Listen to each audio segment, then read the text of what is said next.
തദ്ദേശ തെരഞ്ഞെടുപ്പിലുണ്ടായ തിരിച്ചടിയിൽ വിശദമായ പരിശോധന നടത്താൻ LDF ആദ്യഘട്ടത്തിൽ അതാത് പാർട്ടി തലത്തിൽ പരിശോധന നടത്തും.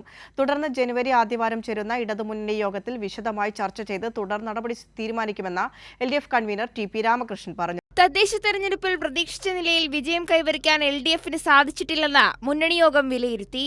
ജനങ്ങളുടെ പ്രതികരണം വിശദമായി പരിശോധിക്കാനാണ് LDF തീരുമാനിച്ചത്. തെരഞ്ഞെടുപ്പ് ഫലത്തിൽ ആഴത്തിലുള്ള പരിശോധന ആദ്യഘട്ടത്തിൽ അതാത് പാർട്ടി തലത്തിൽ നടത്തും. തുടർന്ന് ജനുവരി ആദ്യവാരം ചേരുന്ന LDF യോഗം വിശദമായി പരിശോധിച്ച് തുടർ നടപടി സ്വീകരിക്കാനാണ് തീരുമാനം. ഈ തെരഞ്ഞെടുപ്പിൽ ജനവിധി ഉണ്ടായപ്പോൾ ഇടതുപക്ഷ ജനാധിപത്യ മുന്നണി പ്രതീക്ഷിച്ച നിലയിൽ വിജയം കൈവരിക്കാൻ കഴിഞ്ഞില്ല. ജനങ്ങളിൽ ഉണ്ടായിട്ടുള്ള ഈ പ്രതികരണം ഇടതുപക്ഷ ജനാധിപത്യ മുന്നണി വളരെ വിശദമായി പരിശോധിക്കാനും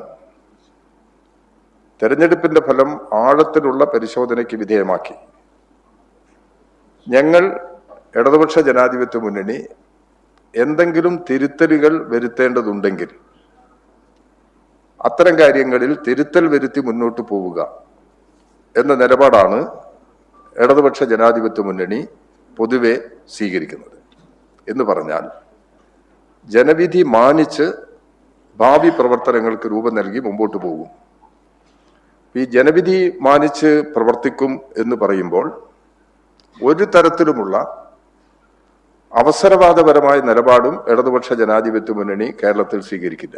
കേരള കോൺഗ്രസ് എമ്മിനെ മുസ്ലിം ലീഗ് UDF-ലേക്ക് ക്ഷണിച്ചതിലുള്ള LDF കൺവീനറുടെ മറുപടി ഇങ്ങനെ: ഇടതുപക്ഷ ജനാധിപത്യ മുന്നണിയുടെ നിലപാട് സ്വീകരിക്കാൻ തയ്യാറാകുന്ന, രാഷ്ട്രീയ നിലപാട് സ്വീകരിക്കാൻ തയ്യാറാകുന്ന ഐക്യ ജനാധിപത്യ മുന്നണിയിലെ ആര് വന്നാലും ഞങ്ങൾ സ്വീകരിക്കും.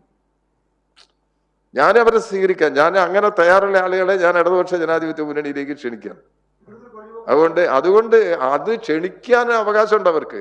വരണോ വേണ്ടി എന്നുള്ളത് ബന്ധപ്പെട്ടവരല്ലേ തീരുമാനിക്കുക. ഇത് രാഷ്ട്രീയല്ലേ പ്രശ്നം. ഇതൊരു സ്വകാര്യ ഇടപാടല്ലല്ലോ. ഇത് രാഷ്ട്രീയല്ലേ. ഇതൊരു സർക്കാരിന് ക്ഷണിക്കുമ്പോഴല്ലോ.